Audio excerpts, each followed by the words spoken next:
Pax et Bonum, ich bin Bruder Christoph, Missionssekretär der Kapuziner in Österreich und Südtirol. Unsere Podcast finden Sie unter der Adresse 2mission.podbean.com. Ich lade Sie zu ein paar Gedanken zum Sonntag ein.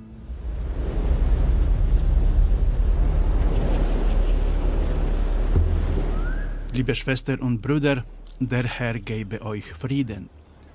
Ich weiß nicht, warum wir dazu erzogen wurden, Angst und Schrecken zu empfinden, wenn wir über den letzten Tage oder über Jesu zweiten kommenden Herrlichkeit sprechen. Ich nehme an, es geht um das sogenannte jüngste Gericht und das biblische Bild der Trennung der Ziegen, die zur ewigen Verdammnis in der Hölle bestimmt sind, von dem auserwählten Schafen, die zum ewigen Leben im Himmel bestimmt sind. Jesus wollte uns nie verschrecken und uns Angst machen. Ja, Jesus verbirgt nicht, welche Zeichen seiner Parousie, das heißt dem zweiten Kommen, vorausgehen werden und dass sie tragisch, erschreckend und voller Angst sein werden. Schauen wir uns um, es passiert bereits.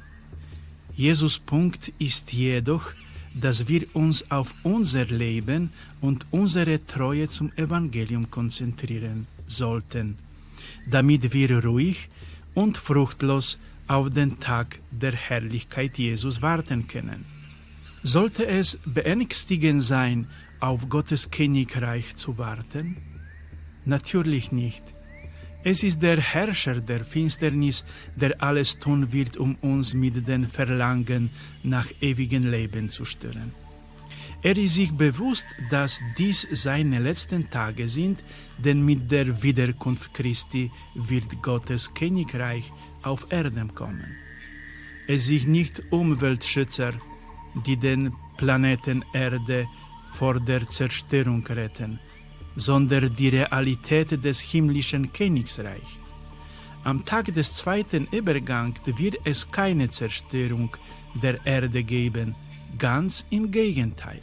Es genügt, wenn wir die schönen Gemälde der letzten Tage und des Hofes von großen Künstlern dieser Welt wie Fra Angelico und Michelangelo studieren. Letzterer, Michelangelo, malte die berühmte Sixtinische Kapelle des Vatikans. Sein von Wort Gottes inspiriertes Werk entstand von den Gemälden eines anderen Künstlers, des dominikanischen Malers Fra Angelico, der die Szene des jüngsten Gerichts in der Seitenkapelle der Kathedrale von Orvieto platzierte, die für ihre Mosaikfassade berühmt ist. Auch ich habe mich sehr gefreut, Bruder Angelico zu teilen, ebenso wie Michelangelo einst. Die Vision der Welt der letzten Tage des Engelmalers beginnt mit der Darstellung des Antichristen, der falsche Worte flüstert und den Menschen, die sich vor der Kirche versammelt haben, in die Ohren legt, um Menschen von Gott zu vertreiben. Dann haben wir Szene aus Ezekiels Predigt, des Wortes Gottes zu den ausgetrockneten menschlichen Gebeinen, die wie das Wort predigt, das Muskeln und menschliche Gewebe überlappen und aus der Erde herauskommen, lebenden Menschen, die zum Heil bestimmt sind, wie wir im Propheten Daniel in der ersten Lesung hören. Und der Antichrist zieht mit einem Verschmilzer-Lächeln immer mehr Menschen an seine Seite.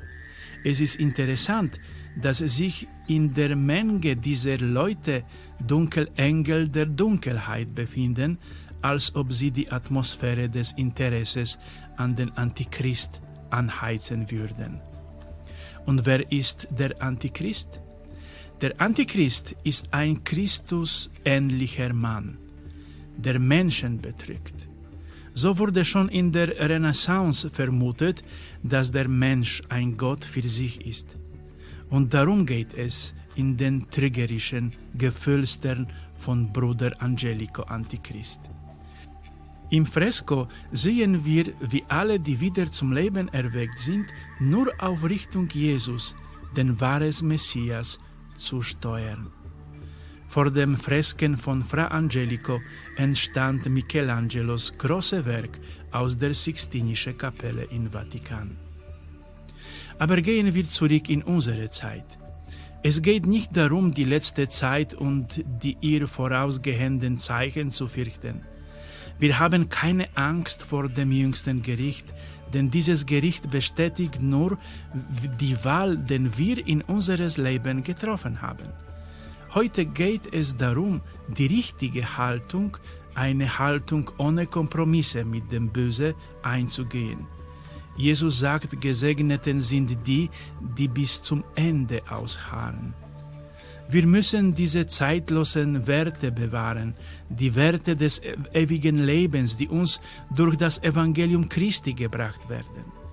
Wir dürfen nicht den Moden erliegen, sondern bleiben treu und bewusst auf dem einzigen Weg, der zum himmlischen Bürgertum führt.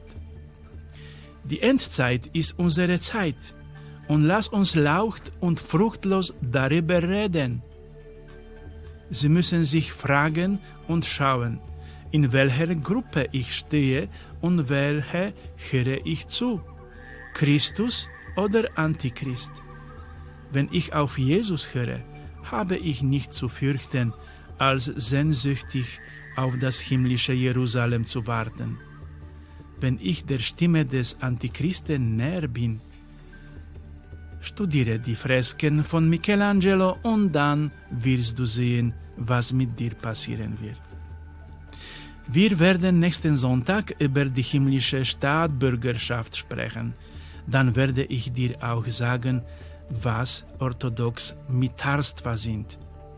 Mut, Brüder und Schwestern, möge der Herr euch Frieden geben. Amen.